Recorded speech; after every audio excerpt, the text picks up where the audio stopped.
안녕하세요. 잡시광입니다. 폴란드 정부가 한국형 원전 2기 도입을 위한 인허가 절차에 들어갔습니다. 이것은 한국의 원전 수출을 둘러싸고 한국수력원자력과 미국 웨스팅하우스 간의 분쟁이 계속되고 있고, 웨스팅하우스가 압박을 하고 있는데도 불구하고 폴란드가 한수원에 힘을 실어준 것입니다. 23일 폴란드 언론들은 일제히 PPEJ가 폴란드 환경부에 한국의 원전 APR 1402기 건설에 대한 사업 추진결 정신청서를 냈다고 보도했습니다. PPEJ는 폴란드 민간발전사 제팍과 폴란드전력공사가 한국과의 원전 프로젝트를 추진하기 위해 50%씩을 출자해 설립한 특수목적 합작법인입니다. 한수원은 작년 10월 제팍 PGE와 폴란드 퐁트누프 지역에 원전 2기를 짓는 협력의향서를 체결한 바 있습니다. 사업 추진결 정신청서를 폴란드 환경부에 제출했다는 것은 원전 건설에 대한 국가 차원 승인 절차의 첫 단계를 밟고 있다는 뜻입니다. 승인을 받은 회사만 부지선정이나 환경평가, 건설허가 등 추가 승인을 신청할 수 있기 때문입니다. 이로써 웨스팅하우스의 딴지 걸기 때문에 별다른 진전이 없어 보이던 한국의 폴란드 원전 수출은 목표 지점을 향해 한 발짝 앞으로 나아간 셈입니다. PPEJ는 90일 안에 환경부 승인을 받고 후속 절차를 진행해 예정대로 2035년 퐁트누프 원전 1호기 상업운전을 시작한다는 방침인데요. 이와 관련해 야체크 사신 폴란드 국유재산부 장관은 SNS에 폴란드 에너지 독립을 위해 큰 발걸음을 내디딘 것이라고 평가해 한국의 폴란드 원전 사업 진출에 긍정적 신호를 보냈습니다.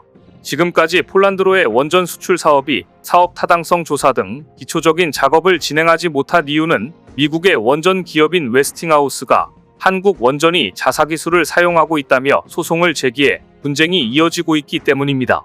이런 상황인데도 폴란드가 행정 절차를 밟기 시작했다는 사실은 한국 원전을 도입하고 싶다는 의지가 그만큼 큰 것으로 해석됩니다. 또한 폴란드가 웨스팅하우스의 한수원과의 중재를 빨리 매듭짓고 원전을 건설할 수 있도록 협조해 달라고 압박을 하는 것이나 다름없다는 게 업계의 시각입니다.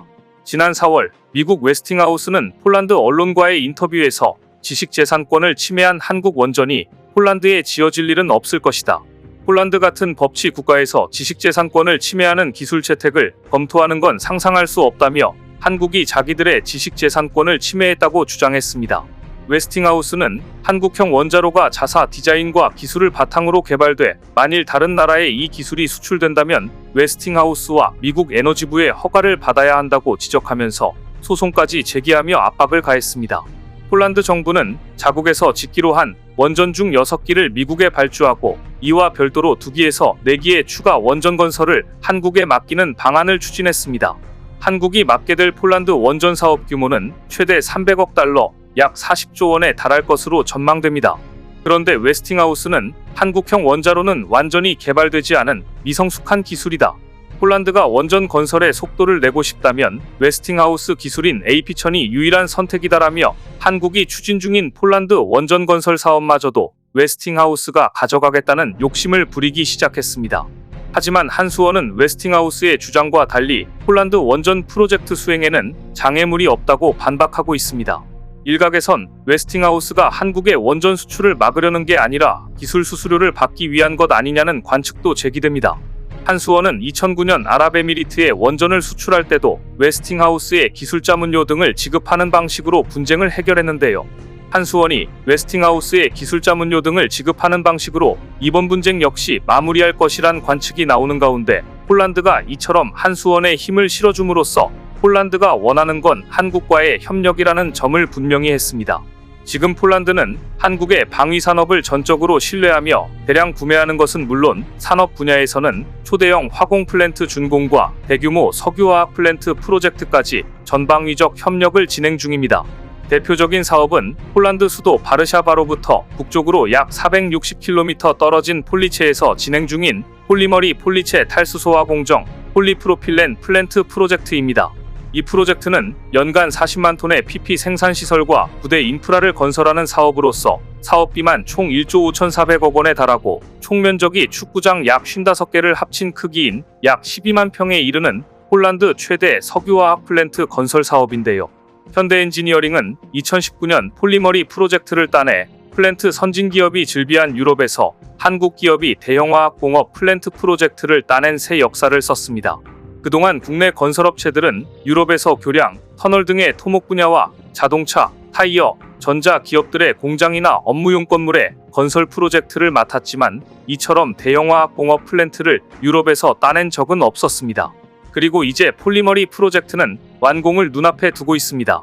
이 프로젝트가 완성되면 폴란드는 자국 내에서 자동차 내외장재, 인공섬유, 각종 생필품 등 산업 분야에서 생활용품에 이르기까지 폭넓은 분야에 사용되는 기초 소재를 얻을 수 있게 되고 향후 수출을 통해 폴란드 경제 발전에도 크게 기여할 것으로 기대됩니다.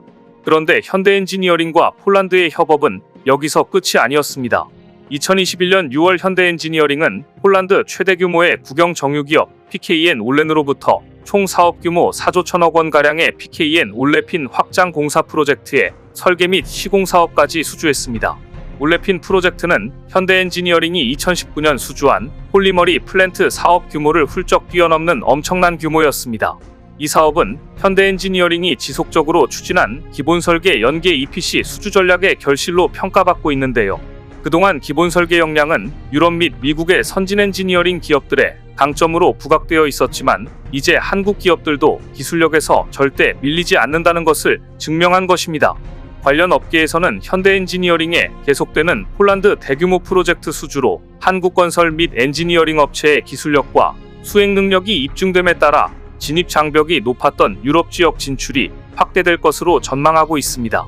이처럼 폴란드를 발판으로 한국은 대규모 화학공업 프로젝트를 연달아 수주함으로써 유럽 진출의 교두보를 마련한 것은 물론 폴란드 정부가 이번에 웨스팅하우스의 견제로 지지부진하던 한국형 원전 2기 도입을 위한 인허가 절차에 들어감으로써 이제 한수원의 시선은 체코 신규 원전 수주에 가 있습니다.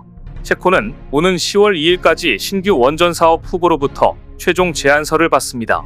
체코 원전 신규 사업은 한국의 한수원과 미국 웨스팅하우스 그리고 프랑스 전력공사의 3파전을 좁혀졌고 오랜 장고 끝에 내년에는 우선 협상 대상자를 선정하게 됩니다. 체코 정부가 러시아와 중국 기업에 대해 입찰 배제 결정을 내려 한국, 미국, 프랑스 세 나라로 압축된 것입니다. 그동안 우리 한국수력원자력은 체코 회사 약 200곳과 두코반이 신규 원전 사업 협력을 모색해왔습니다. 체코는 이번 신규 원전 사업에 자국 기업이 최소 60% 이상 참여하길 원하고 있기 때문입니다. 따라서 한수원은 지난 5년 동안 약 200곳의 잠재 파트너를 대상으로 평가를 진행했고 이어 38개 회사와 에너지 협력에 관한 협약을 체결했습니다. 체코 기업들과의 파트너십을 앞세워 원전 수주의 승부수를 보려는 전략입니다. 한수원은 원전 건설 기술과 보안, 프로젝트 관리, 가격 측면에서 한국이 가장 매력적일 것이라고 자신하고 있습니다. 바라카 원전 건설을 통해 한국의 원전 건설 능력과 보안, 프로젝트 관리 기술은 이미 전 세계적으로 입증되었기 때문입니다. 특히 한수원은 체코 원전의 목표 일정을 맞출 수 있다고 자신합니다. 체코전력공사의 자회사 이디우트와 5년 동안 협력한 만큼 2036년까지 두코반이 5호기를 지을 수 있다고 자신있게 내세우고 있습니다. 아랍에미리트 원전 수출 과정에서 경쟁자였던 미국 웨스팅하우스와 프랑스 아레바의 원전이 한국 원전보다 2배에서 3배 비쌌습니다. 또 프랑스 아레바가 핀란드 올킬루오토 원전 건설을 13년 지연시켰고 웨스팅하우스가 미국 보글 원전 건설을 6년 지연시킨 데 반해 한국은 UAE 바라카 원전을 적기에 준공했습니다. 우리나라 원전 수출의 경쟁력은 가격도 가격이지만 잘 갖춰진 원전 산업 생태계와 건설 능력에서 나옵니다. 한국은 1에서 2년의 원전 한 기씩을 꾸준히 건설해왔고 그래서 원전의 설계, 시공, 기자재, 부품, 건설, 검증, 시운전, 운전 등 원전 건설 전 과정에 인력이 고르게 유지되고 있습니다. 한국, 미국, 프랑스 3파전으로 좁혀진 지금 체코가 원하는 납기일에 맞춰 원전 건설을 완벽히 해낼 수 있는 나라는 한국이 유일하다고 자신하는 것입니다. 올해 초 한국산업통상자원부 장관은 폴란드와 체코의 산업에너지 분야 장관급 인사들과 다보스 포럼에서 만나 이렇게 말했습니다. 세계에서 가장 좋은 원전을 가장 짧은 시간에 가장 경제적으로 건설할 수 있는 역량을 팀코리아는 가지고 있습니다. 폴란드와의 원전협력 프로젝트를 반드시 성공적으로 완수해 유럽의 에너지 안보와 탄소 중립 달성에 기여하는 한편 이를 기반으로 한국의 원전 수출 영토를 확대해 나갈 것입니다. 한수원의 체코 원전 수출을 방해하는 유일한 장애물은 웨스팅하우스와의 소송입니다. 하지만 폴란드가 웨스팅하우스의 소송 및 압박까지 무시하고 한수원의 손을 들어주면서까지 자국 내 원전 건설에 속도를 내려고 하는 것을 보면서 체코 역시 두코바니 원전 건설에 한국에 유리한 결정을 내릴 것으로 예상됩니다. 폴란드라는 선례가 생겼기 때문입니다. 오늘 준비한 소식은 여기까지입니다. 댓글을 통한 여러분들의 많은 의견 기다리겠습니다. 시청해주셔서 감사합니다.